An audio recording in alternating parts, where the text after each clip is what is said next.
Hi everyone, welcome back to my YouTube channel. Friends, हमने जो प्रवक्ता भर्ती के लिए तैयारी स्टार्ट की है, इसमें देखिए यूके ट्रिपल एस सी ने एक एग्ज़ाम कराया था पर्यावरण पर्यवेक्षक का। अब इसमें क्या दिया था, उसने टोटली साइंस दिया था जिसमें physics, chemistry, maths and bio आई थे। तो हम क्या करेंगे इसमें, जो केमिस्ट्री के क्वेश्चंस हैं, क्योंकि हमारे इंटरेस्ट के तो केमिस्ट्री के ही क्वेश्चंस हैं, उनको क्या करेंगे हम डिस्कस करेंगे। क्योंकि देखिए UK triple S C UK P S C को रिपीट करता है और वो एक दूसरे को देखिए ये रिपीट करते हैं क्वेश्चंस को, ठीक है। तो इसमें जो हमारे केमिस्ट्री में आए हुए क्वेश्चंस हैं उनको हम सॉल्व करेंगे, डिटेल में सॉल्व करेंगे, ठीक है। चलिए स्टार्ट करते हैं। देखिए ये पेपर है, इसमें जो केमिस्ट्री के क्वेश्चंस हैं हम उनको सॉल्व करेंगे।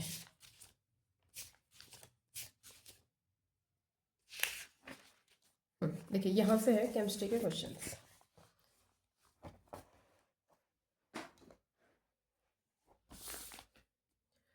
देखिए ये है 51 क्वेश्चन से स्टार्ट है। इन्होंने कहा है क्रोमियम परमाणु में अयुग्मित इलेक्ट्रॉनों की संख्या क्या होती है। देखिए इधर पढ़ लेते हैं, हिंदी इंग्लिश दोनों में ही है। The number of unpaired electron in chromium atom. तो ये बहुत ईजी क्वेश्चन है, हम साथ के साथ इसको सॉल्व भी करेंगे। क्रोमियम एटम में अनपेड इलेक्ट्रॉन्स पूछे हैं। तो ये क्वेश्चन 51 है ये। इन्होंने क्या कहा क्रोमियम। अच्छा, हमने कोऑर्डिनेशन में इतने सारे क्वेश्चंस कर लिए हैं जिसमें इलेक्ट्रॉनिक कॉन्फ़िगरेशन निकालना है, तो अब तो ये बहुत इजी है। क्रोमियम का एटॉमिक नंबर कितना होता है 24। बट क्योंकि ये थोड़ा सा एक्सेप्शन केस है, इसका 3d5 और ये 4s1 ये होता है ना, 4 and 2 6। ये है देखिए लास्ट में हमने लास्ट के इलेक्ट्रॉन को फिल कर लिया है। तो देखिए अगर हम फिल करते हैं, अब इसमें कोई लिगेंड तो नहीं है कि पेयरिंग कराएगा या नहीं कराएगा, जब लिगेंड का कुछ काम ही नहीं है यहाँ पे। ये 3d एंड ये है 4s। तो इसमें भी एक इलेक्ट्रॉन है और इसमें 5 के 5 ही अनपेड इलेक्ट्रॉन। तो नंबर ऑफ अनपेड इलेक्ट्रॉन कितने हो जाएंगे, नंबर ऑफ अनपेड इलेक्ट्रॉन हमारे हो जाएंगे ये 6, ठीक है। तो ऑप्शन कौन सा है, ऑप्शन डी, ठीक है। चलिए नेक्स्ट क्वेश्चन देखते हैं। The density of 3 molar solution of NaCl is 1.25 gram millilitre inverse. Calculate the molality of the solution. देखिए ये बहुत इंपॉर्टेंट क्वेश्चन है, molality of the solution find करना है। देखिए हम देखेंगे हमें क्या क्या गिवन है इसमें। अच्छा, सबसे पहली बात, मोलैलिटी होती क्या है। मोलैलिटी क्या होती है, ये होती है number of solute upon number of solvent.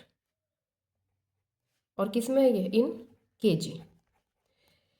1 kg विलायक में जितने विलेय के कणों की संख्या डिसॉल्व हो रखी है उसी को हम क्या कहते हैं, मोलैलिटी कहते हैं, ठीक है, मोलैलिटी। और अगर यही मोलैरिटी होता तो बस यहाँ पे सॉल्वेंट की जगह क्या आता, सॉल्यूशन आ जाता है, ठीक है, इन लीटर, ठीक है। देखिए हमें इसमें क्या क्या गिवन है। इसमें हमें डेंसिटी ऑफ 3 मोलर सॉल्यूशन, ये है 3 molar solution of NaCl solution की डेंसिटी गिवन है। अच्छा, डेंसिटी 1.25 ग्राम मिलीलीटर इनवर्स ये है। अच्छा, डेंसिटी का फॉर्मूला क्या होता है, मास अपॉन वॉल्यूम। ये किस में है, वॉल्यूम हमारा लीटर में है, 1 लीटर वॉल्यूम है, ठीक है। अच्छा, मास तो हम कैलकुलेट कर सकते हैं NaCl का। मास कैसे कैलकुलेट होगा, सोडियम का कितना होता है 23 एंड क्लोरीन का कितना होता है 35.5। जब हम इसे ऐड करेंगे तो कितना आएगा 58.5, ठीक है, ग्राम पर मोल।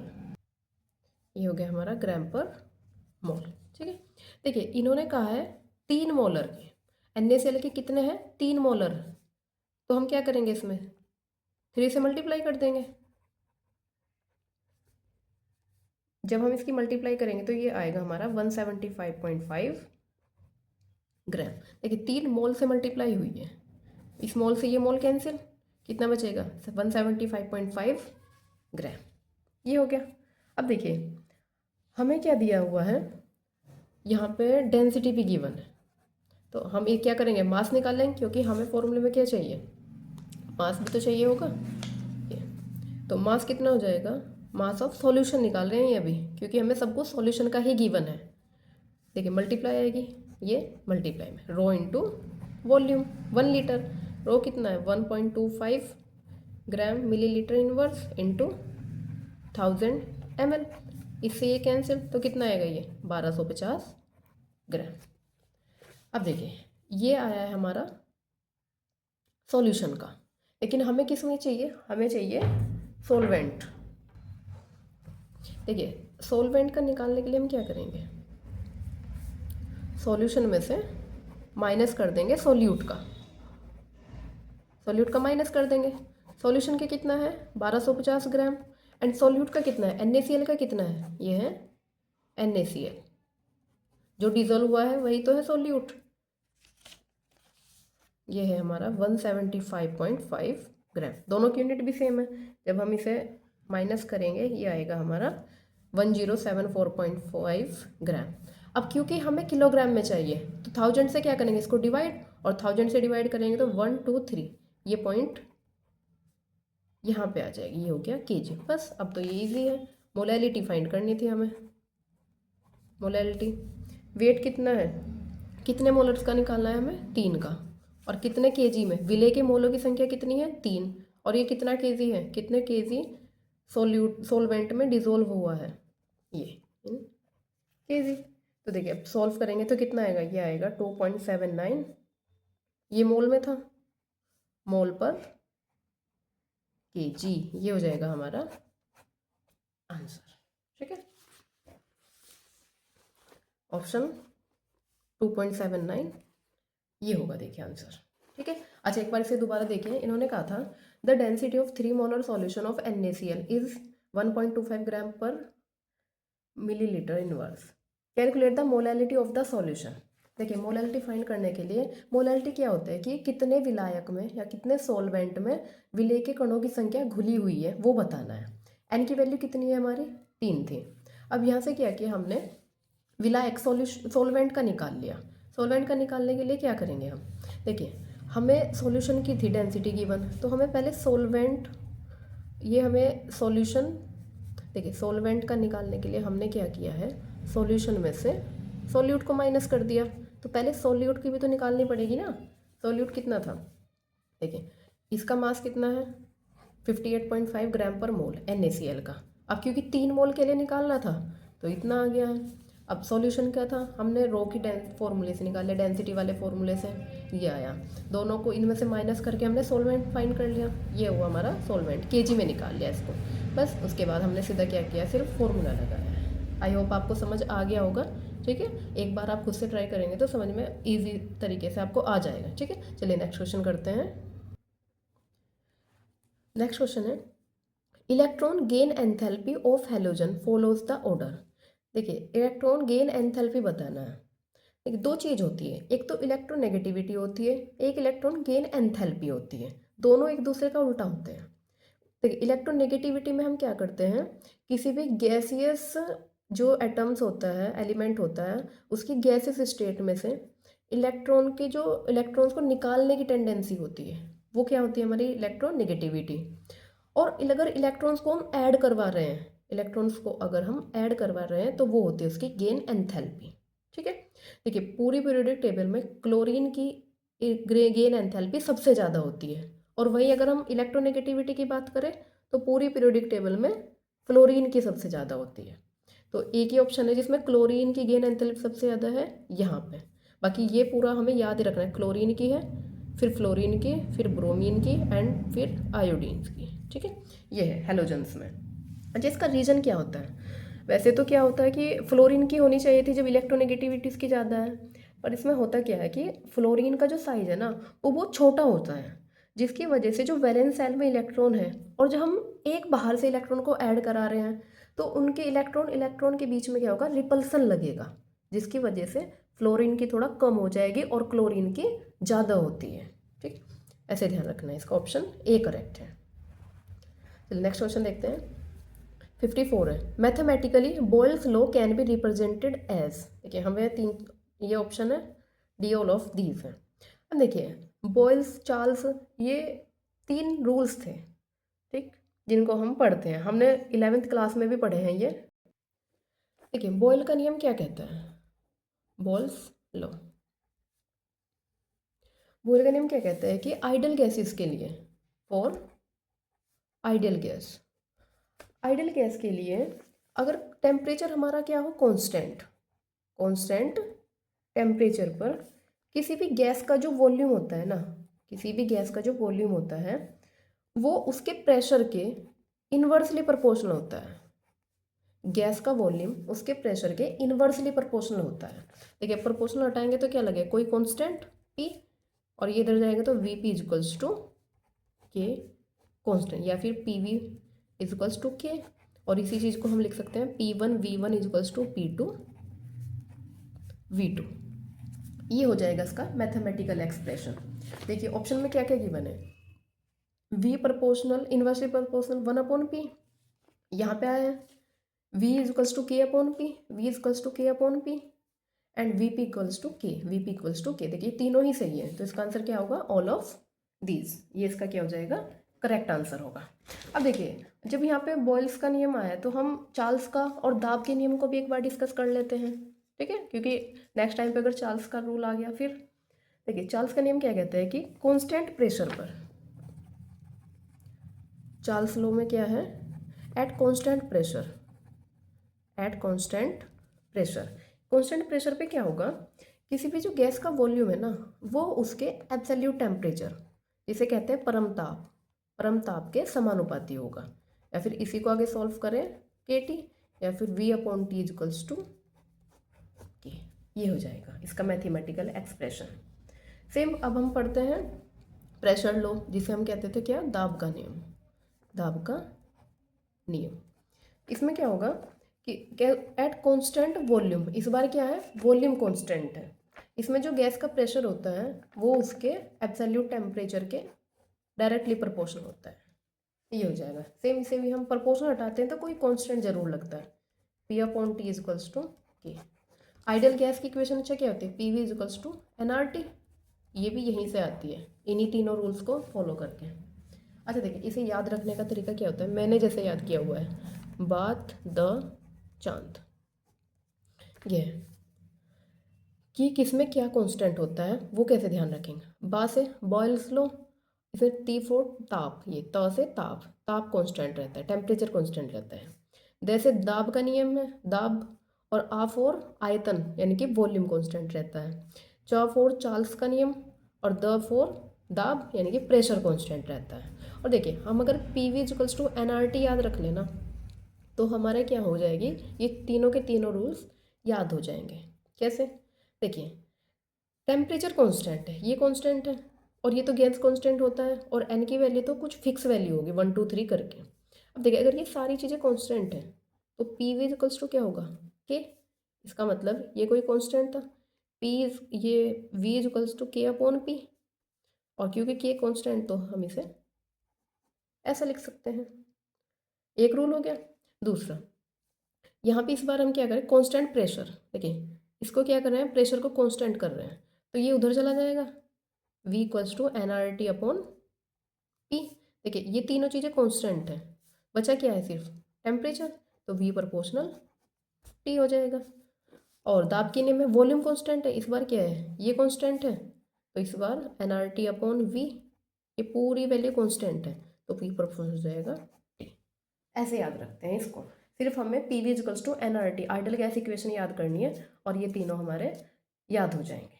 ठीक है, बस ये करो और इसके तीनों तीनों एक्सप्रेशन क्या कर दो, एकदम से लिख सकते हैं। ठीक है, चलिए नेक्स्ट क्वेश्चन देखते हैं। अच्छा इसका आंसर क्या था, ऑल ऑफ दीज इसका आंसर है।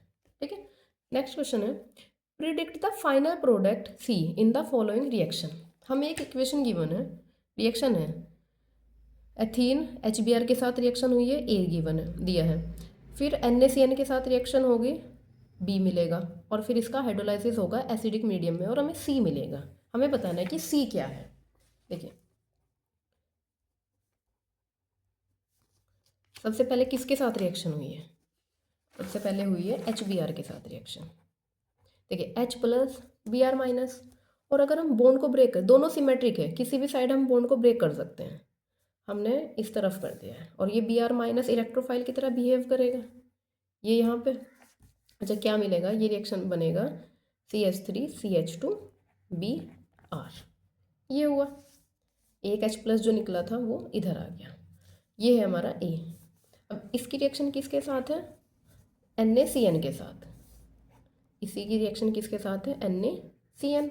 देखिए Na प्लस CN माइनस, ये इलेक्ट्रोफाइल की तरह बिहेव करेगा, ये लीविंग ग्रुप बाहर निकलेगा और ये यहाँ पे ये बनेगा CH3 CH2 CN, ये हमारा बी प्रोडक्ट है। अब लास्ट में इन्होंने क्या कहा, हाइड्रोलाइसिस कराया है H2O एसिडिक मीडियम में।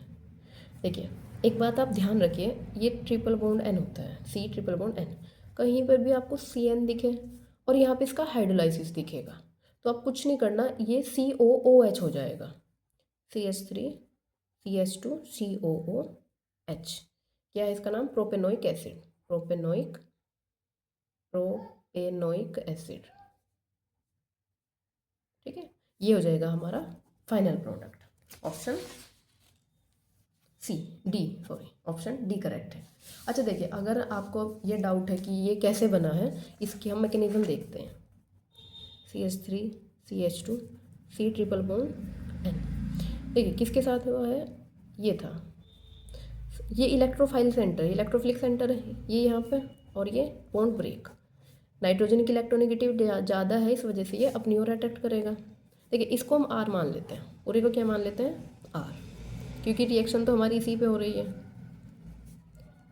ये नेगेटिव, अब यहाँ से एक H क्या करेगा, यहाँ वैसे भी एसिडिक मीडियम है, RCOH एंड ये NH। अच्छा देखिए 3 बॉन्ड थे तो अभी भी इसके पास कितने हैं, 2 बॉन्ड है। अब वाटर तो फिर भी पड़ा हुआ ही है, फिर से रिएक्शन होगी। देखिए इस बार हम क्या करेंगे, डायरेक्ट एक H इसके पास जाएगा, RCOH, और ये हमारा NH2, ये वाला NH2 हमने ऐसे दिखाया, और ये OH। अब देखिए क्या होगा, ये हमारा देखिए हाँ, ये यहाँ ये पूरा बाहर होगा। देखिए एमीन NH3 बाहर होगा हमारा, NH3, क्योंकि इसका एक हाइड्रोजन कहाँ आएगा, ये वाला हम ऐसे कह सकते हैं कि ये हाइड्रोजन ये ले लेगा NH3 के रूप में बाहर, और ये डबल बॉन्ड ROH, और ये क्या है यहाँ से डबल बॉन्ड O। अगर इसे हम सही तरीके से लिखे तो क्या होगा, RCOH, ये है, और R हमारा क्या था, ये हमने R माना हुआ है। ठीक है, आई होप आपको समझ आ गया होगा। सबसे पहले HBr था, Br यहाँ पे एंट्री की, ये हुआ हमारा A, फिर NaCN, CN ने क्या कर दिया, Br को रिप्लेस कर दिया, इसका एसिडिक मीडियम में हाइड्रोलाइसिस हुआ है तो ये COOH ग्रुप में चेंज हो गया। ठीक है, चलिए नेक्स्ट क्वेश्चन देखते हैं।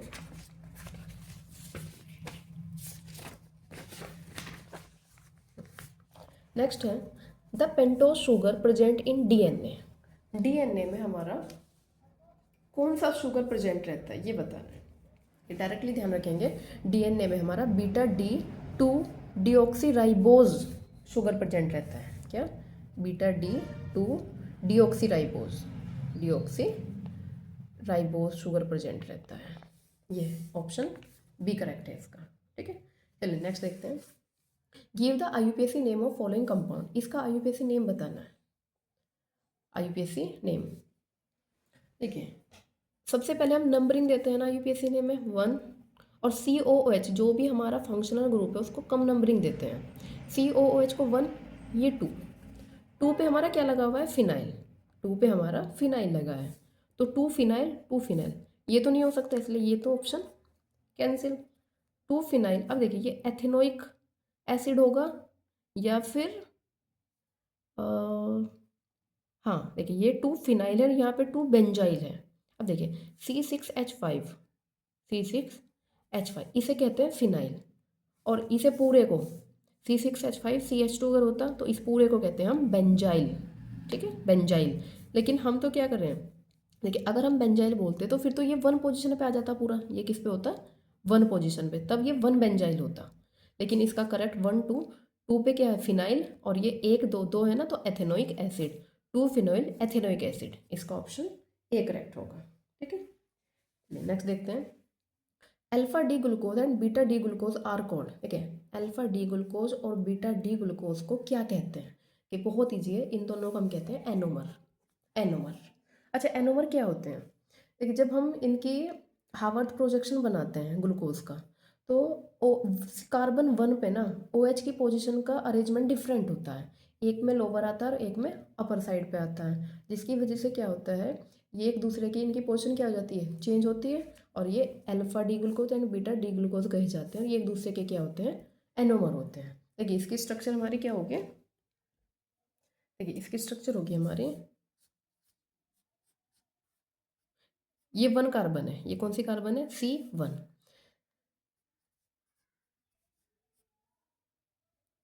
HOH, यहाँ पे OH H, C4 पे ये HOH एंड ये CH2OH एंड ये H। देखिए 1 2 3 4 5 एंड ये 6। अब देखिए ये है alpha D glucose, alpha D glucose. अब ये क्या करेगा, सिर्फ ये C1 पे क्या होगा, इस OH की अरेंजमेंट डिफरेंट हो जाएगी। ये O है यहाँ पे, ये OH ऊपर जाएगा और H नीचे, बाकी सब सेम रहेगा। यहाँ पे ये CH2OH H और बाकी सब सेम है। ये होगा हमारा बीटा डी ग्लूकोज, और इन्हीं को ही हम क्या कहते हैं, एनोमर्स कहते हैं। एक दूसरे क्या होते हैं, ये एनोमर्स होते हैं। ठीक है, चलिए नेक्स्ट क्वेश्चन देखते हैं। इन्होंने कहा है अबाउट द टर्म मोलैरिटी। देखिए, molarity of the solution which statement is correct. अच्छा, मोलैरिटी क्या होती है कि कितने moles of solute dissolve in 1 litre solution कह सकते हैं। 1 लीटर सॉल्यूशन इस बार किस में है, सॉल्यूशन में है। 1 लीटर विलियन में घुले हुए मोलों की संख्या, विले के मोलों की संख्या को हम क्या कहते हैं, मोलैरिटी। बस अब हमें यही देखना है। देखिए, number of moles dissolve in 1 kg solvent. देखिए, सोलवेंट कहा है 1 kg, तो ये तो हमारा क्या है, मोलैलिटी, ये है हमारा मोलैलिटी। दूसरा, number of moles of solute dissolve in 1 litre solvent, यहाँ पे भी क्या है, सोलवेंट है। Number of moles of solute dissolve in 1 litre solution, 1 litre solution में घुले हुए विले के मोलों की संख्या, ये हमारा क्या है, मोलैरिटी। ये है हमारा मोलैरिटी। ठीक है, चलिए नेक्स्ट देखते हैं। विच of the following is not a allotropes of carbon. Carbon का अपरूप इनमें से कौन नहीं है। देखिए, ग्रेफाइट, डायमंड, सिरेमिक या फुलरीन। देखिए, हमने अपने 10th क्लास में ग्रेफाइट और डायमंड को पढ़ा था, और हमने क्या पढ़ा था, फुलरीन C60। ये क्या होता है, फुलरीन। ये तीनों तो है, बस क्या नहीं है, सेरेमिक क्या है, इसका कार्बन का एलोट्रोप नहीं है। चलिए नेक्स्ट क्वेश्चन देखते हैं। The scattering of light by colloidal property particles is called. देखिए, कोलोइडल पार्टिकल्स का जो स्कैटरिंग करता है लाइट का, उसको हम क्या कहते हैं, उसको हम कहते हैं टिंडल इफेक्ट। क्या कहते हैं उसको हम, टिंडल इफेक्ट। अच्छा, ब्राउनियन मूवमेंट क्या होती है, जो हमारे कोलाइडल पार्टिकल्स की वजह से, इनके टकराने की वजह से जो जिग जैग मोशन में जो गति करता है ना, मोशन करता है, उसी को क्या कहते हैं, ब्राउनियन मोशन कहते हैं। अच्छा, एडजॉर्प्शन क्या होता है, एडजॉर्प्शन, एडजॉर्प्शन क्या होता है, एडजॉर्प्शन, जैसे ये कोई सरफेस है, ये कोई सरफेस है, और इसकी सरफेस पे कुछ पार्टिकल्स क्या हो गए, चिपक गए हैं यहाँ पे, सरफेस पे चिपके। देखिए, अंदर नहीं गए, ये सिर्फ क्या है, ऊपर, सरफेस फिनोमिना है, ये सरफेस फिनोमिना है। ये क्या हुआ, इसके यहाँ पे चिपक गए, तो इस वाले प्रोसेस को ही हम क्या कहते हैं, एडजॉर्प्शन कहते हैं। अच्छा, जो ये जिस सरफेस पे चिपके हैं उसको क्या कहेंगे हम, एड्सोर्बेंट, बेंट। और जो चिपके हुए हैं, ये जो छोटे छोटे ये है ना पार्टिकल्स, इनको कहते हैं एडजोर्बेट, एडजोर्बेट। और इस पूरे प्रोसेस को कहते हैं एडजॉर्प्शन। एडजोर्बेट जो चिपके हैं, एडजोर्बेंट जिस पर चिपके हैं, और पूरा सब फिनोमिना क्या हो जाएगी, ये एडजॉर्प्शन। ठीक है, चलिए नेक्स्ट क्वेश्चन देखते हैं। अच्छा, इलेक्ट्रोफोरेसिस भी है, हम ऑप्शन को भी डिस्कस कर रहे हैं ना। इलेक्ट्रोफोरेसिस क्या होता है, देखिए ये एक लेबोरेटरी टेक्निक है। इसमें क्या करते हैं, डीएनए, आरएनए, प्रोटीन जैसे बायोमोलिक्यूल्स को उनके साइज और इलेक्ट्रॉनिक चार्जेस के बेसिस पर ना हम उनको सेपरेट करते हैं। ये किस प्रिंसिपल में बेस करता है, जैसे जितने भी हमारे चार्ज पार्टिकल्स होते हैं उसको इलेक्ट्रिक फील्ड में क्या करेंगे, वो मूवमेंट करते हैं। ठीक है, इलेक्ट्रिक फील्ड में चार्ज पार्टिकल्स मूवमेंट करते हैं, इसी बेसिस पर हमारा इलेक्ट्रोफोरेसिस वर्क करता है। ठीक है, चलिए नेक्स्ट देखते हैं। विच of the following does not show Tyndall effect, इनमें से कौन टिंडल इफेक्ट शो नहीं करता। देखिए ऊपर अभी हमने क्वेश्चन देखा था कोलेडियल पार्टिकल टिंडल इफेक्ट शो करते हैं, तो कोलेडियल सॉल्यूशन तो नहीं हो सकता, बचेगा क्या, ये आइसोटोनिक सॉल्यूशन। आइसोटोनिक सॉल्यूशन क्या है, जैसे चीनी का घोल है जो कंप्लीटली डिसॉल्व हो गया है, या फिर हमारा नमक का घोल हो सकता है, तो इसमें ऑप्शन बी करेक्ट होगा इसका, ये टिंडल इफेक्ट को शो नहीं करता है। नेक्स्ट है which of the following antibiotic drug was discovered by Alexander Fleming. Alexander Fleming ने कौन सी एंटीबायोटिक ड्रग्स को डिस्कवर किया था, ये है पेनिसिलिन, और ये किया था 1928 में।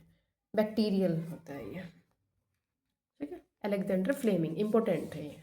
नेक्स्ट क्वेश्चन है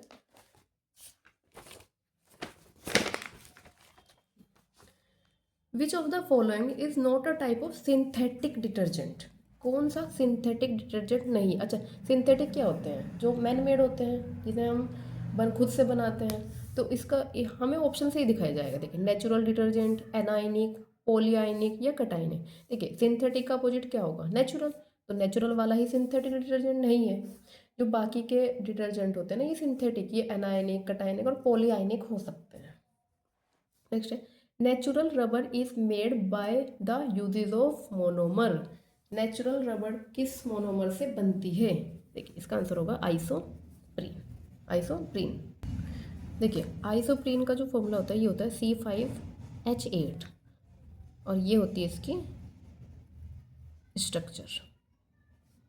देखिए ये हो जाएगा ना, 1 2 यहाँ पे CH3 है, ये 1 2 3 4 5 5 कार्बन है, 2 एक हाइड्रोजन यहाँ होगा, 3 5 6 7 8, ये हो जाएगी इसके मोनोमर यूनिट। अच्छा जितने भी ये है इथाइलिन, इथाइलिन क्या होता है, CH2 डबल बॉन्ड CH2, ये हमारा पॉलीथीन बनाने में काम आता है, पॉलीथीन बनेगा। अब स्टाइरिन एंड नियोप्रीन, ये हमारा सिंथेटिक रबर बनाने के लिए काम आती है, मोनोमर्स ये। नियोप्रीन एंड स्टाइरिन किस में होते हैं, सिंथेटिक रबर में, और हमें क्या पूछा था, नेचुरल रबर। नेचुरल रबर में क्या होता है, आइसोप्रीन यूज होता है। देखिए स्टाइरिन की स्ट्रक्चर क्या होती है, स्टाइरिन होता है CH डबल बॉन्ड CH2, ये होती है हमारी स्टाइरिन। और नियोप्रीन होता है C4H8Cl, सॉरी C4H5Cl। देखिए इसमें क्लोरीन होता है नियोप्रीन में, ये भी हमारा सिंथेटिक रबर में यूज होता है। लेकिन हमारा नेचुरल रबर में क्या होता है, आइसोप्रीन, और ये इसके स्ट्रक्चर है, ठीक है। नेक्स्ट क्वेश्चन देखते हैं colligative property of dilute solution depends on. कि 12th का ये सॉल्यूशन चैप्टर में से है, उसमें पहली लाइन लिखी होती है कोलिगेटिव प्रॉपर्टीज किस पर डिपेंड करती है, तो कोलिगेटिव प्रॉपर्टी डिपेंड करती है नंबर ऑफ पार्टिकल्स पे, जिसमें उसका boiling point, melting point, Raoult's law पढ़ते हैं ना उस चैप्टर में, तो ये नंबर ऑफ पार्टिकल्स पे डिपेंड करती है कोलिगेटिव प्रॉपर्टीज। नेक्स्ट क्वेश्चन है atomic number of element is equals to the number of, atomic number of element is equals to the number of किसके, देखिए एटॉमिक नंबर किसके इक्वल होता है, sum of proton and neutron, proton plus neutron, नहीं, equals to proton, हाँ atomic number वही तो होता है जो प्रोटॉन्स की संख्या जितनी होती है, वही हमारा क्या होता है एटॉमिक नंबर। देखिए इसका सिंबल हम ऐसे लिखते हैं, ये है, ये क्या है हमारा एटॉमिक नंबर, और ये किसके इक्वल होता है, number of electron is equals to number of proton, और ये मास है एटॉमिक वेट, ये किसके इक्वल होता है, जो हमारे न्यूक्लियस में न्यूट्रॉन्स प्लस प्रोटॉन की संख्या होती है उनको सम करके जो आता है ये हमारा एटॉमिक नंबर। अच्छा इसको ना एक देख लेते हैं, जैसे सोडियम का देखते हैं, ये है एक एग्जांपल उठा लिया हमने, इसका एटॉमिक नंबर कितना है, एटॉमिक नंबर इसका एटॉमिक नंबर इसका 11, इसमें नंबर ऑफ इलेक्ट्रॉन्स कितने हैं, ये भी 11 है, प्रोटॉन्स कितने हैं, ये भी 11 है, एटॉमिक वेट कितना है इसका 23, एंड न्यूट्रॉन्स कितने हैं, देखिए A माइनस जेड, वो हमारे क्या हो जाते हैं neutrons, 23 minus 11 is equals to 12, ये हो जाएंगे हमारे न्यूट्रॉन्स, क्योंकि neutrons plus electrons, neutrons plus proton को ऐड करके कितना आता है एटॉमिक नंबर, 12 प्लस 11 कितना हो जाएगा 23, यही तो हमारा atomic weight. Sorry atomic weight था ये। ठीक है, चलिए नेक्स्ट क्वेश्चन देखते हैं। Total number of atoms per unit cell in face centred cubic FCC। ये देखिए मैंने आपको वीडियो में कराया हुआ है सॉलिड स्टेट चैप्टर में। इन्होंने कहा FCC में पर यूनिट सेल में टोटल नंबर ऑफ एटम्स बताने हैं। देखिए FCC में क्या होता है, हमारे जो एटम्स कहाँ कहाँ पे ये प्रेजेंट होते हैं। देखिए कॉर्नर्स पे होते हैं FCC, फेस कॉर्नर्स पे हो गए। कॉर्नर्स में एक का कंट्रीब्यूशन कितना होता है 1/8, और कितने कॉर्नर्स हैं 8। और कहाँ पे प्रेजेंट होते हैं, ये प्रेजेंट होते हैं फेसिस पर, 6 फेसिस होते हैं हमारे, और एक का कंट्रीब्यूशन कितना होता है फेस का 2। बस ऐसे ही तो सॉल्व करते हैं। ये 1 और 3 कितना हो गया 4। तो आंसर क्या हो जाएगा इसका, इसका 4। इम्पोर्टेंट है ये हो जाएगा। नेक्स्ट क्वेश्चन है, what is the unit of rate constant K for the first order reaction.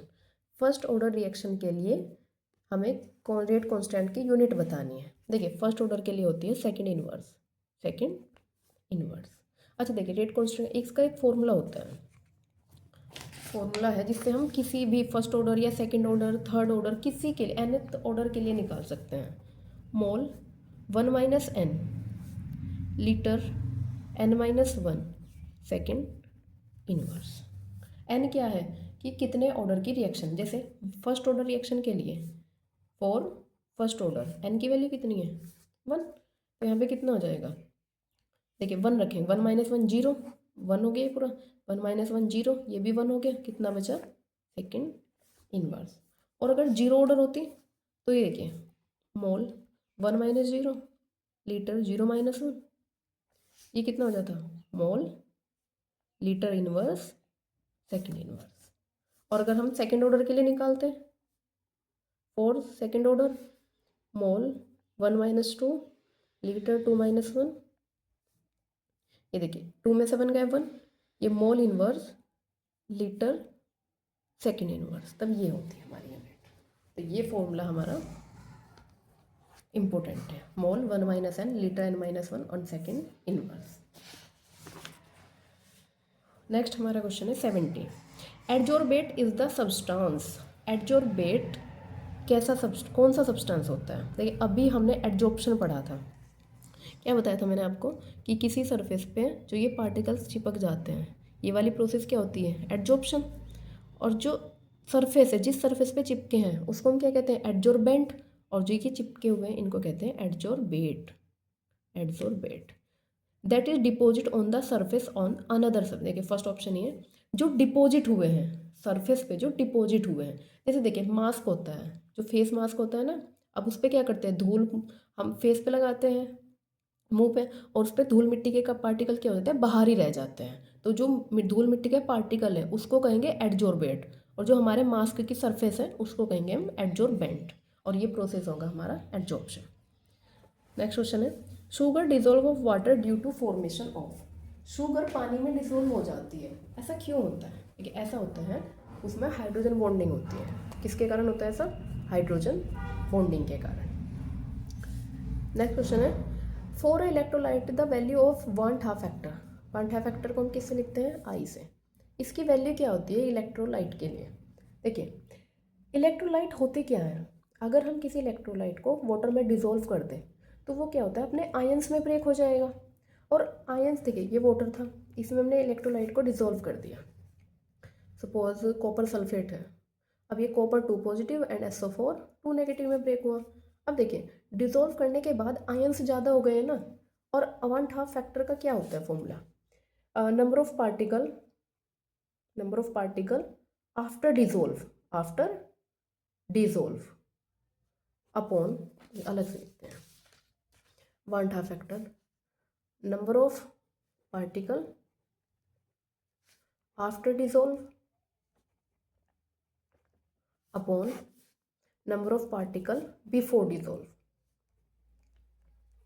अच्छा बात ही बताइए, जब ये वैल्यू डिजोल्व करने के बाद आयंस ज़्यादा हो गए हैं, डिजोल्व करने के बाद आयंस हो गए हैं ज़्यादा, तो ये वैल्यू बड़ी है इससे। सपोज दैट ये हमारा 2 है, और ये हमारे कितना है 1, तो ये वैल्यू कितनी आएगी 2। ये आई की वैल्यू क्या है 1 से बड़ी है ना, आई की वैल्यू क्या है 1 से बड़ी है। जैसे कुछ भी मान सकते हैं, जैसे मान लो हमने ये 10 मान लिया और ये हमने कह दिया 3 है, डिसॉल्व करने से पहले 3 थे और अब वो 10 है, तो कितना आएगा 3 पॉइंट समथिंग आएगा। अब ये भी क्या है 1 से बड़ा है, तो इलेक्ट्रोलाइट के लिए 1/2 फैक्टर की वैल्यू 1 से बड़ी होनी चाहिए हमेशा, greater than 1। A option correct है, ठीक है।